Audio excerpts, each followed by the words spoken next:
Episode 7. Ready? Go. Alternative solutions.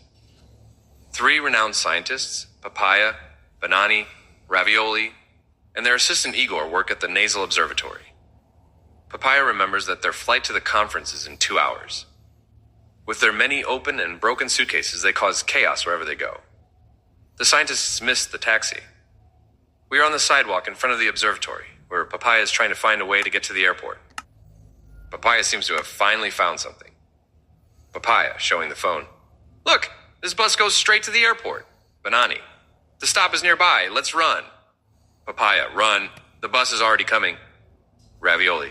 You go ahead. I can't run. Banani. Oh, where are you going? Did you forget the suitcases? After a few more trips, they managed to bring all the suitcases to the stop. The bus has arrived, but Banani is still picking up clothes and tools scattered all over the sidewalk. Igor. Papaia on the phone. Should have looked for a moving company instead.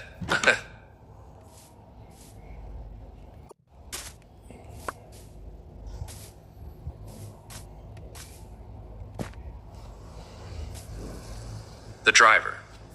3 renowned scientists, Papaia, Banani, Ravioli, and their assistant Igor work at the Nasal Observatory. Papaia remembers that their flight to the conference is in 2 hours. With their many open and broken suitcases, they cause chaos wherever they go. The scientists missed the taxi, but Papaia found a bus that goes to the airport. We are on the bus, which is stopped near the observatory. The driver's scolding the scientists, who are trying to board with all their luggage, creating a mess. Driver, hey, stop making a fuss. The bus needs to leave. Banani, just a moment. We just need to grab those hard drives from the storm drain.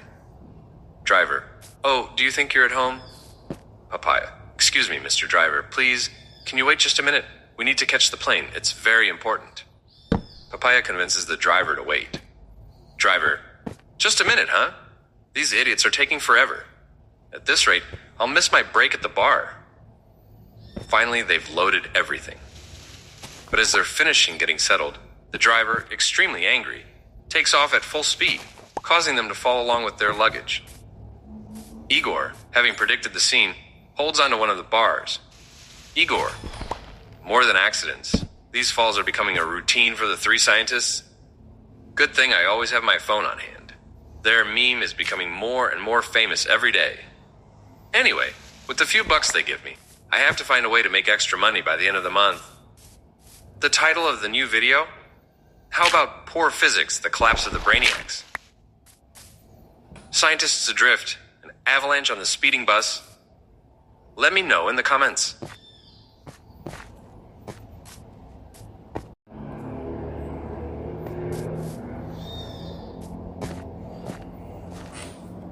Authentic letters. 3 renowned scientists, Papaia, Banani, Ravioli, and their assistant Igor work at the Nasal Observatory. Ravioli accidentally bought a book, which turns out to be very interesting. They are discussing Ravioli's book. Banani. Okay, so we've established that the disciples had nothing to gain by lying about Jesus' resurrection. But how can we be sure of what they actually said? Ravioli. We have Paul's testimony.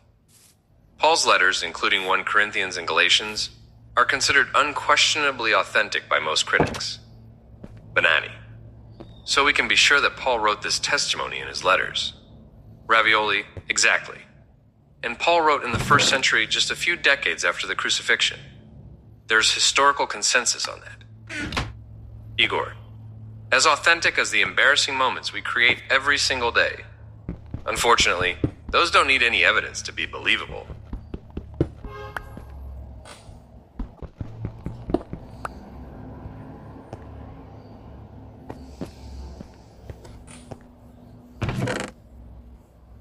The testimony of Paul. 3 renowned scientists, Papaia, Banani, Ravioli, and their assistant Igor work at the Nasal Observatory. Ravioli accidentally bought a book that turns out to be very interesting. They are talking about Ravioli's book. While waiting to arrive, they discuss Ravioli's book. Banani. Yes, but what does Paul have to do with the disciples? Ravioli. By reading his letters, we discover that Paul personally met Peter and James, Jesus' brother. Banani. Wait, so we're not talking about second-hand stories. Paul spoke directly with them? Ravioli. Exactly. In his letter to the Galatians, Paul mentions going to Jerusalem 3 years after his conversion to meet Peter. And he spent 15 days with him. If the disciples weren't preaching the resurrection, why would Paul be interested in consulting with them? Banani. And what did they say to each other? Ravioli. Paul doesn't report all the details of the conversation, but he says that he wanted to make sure the gospel he preached was the same one announced by the apostles. Banani. And this means the central message of the gospel was already the same as what Paul preached? Ravioli. Exactly. And we know what Paul preached, that Jesus died, was buried, and rose again on the third day. If Peter and James hadn't taught the resurrection, Paul would have realized he was preaching a different message, and he would have made that clear. Banani. But then it's implied that the disciples themselves preached the resurrection.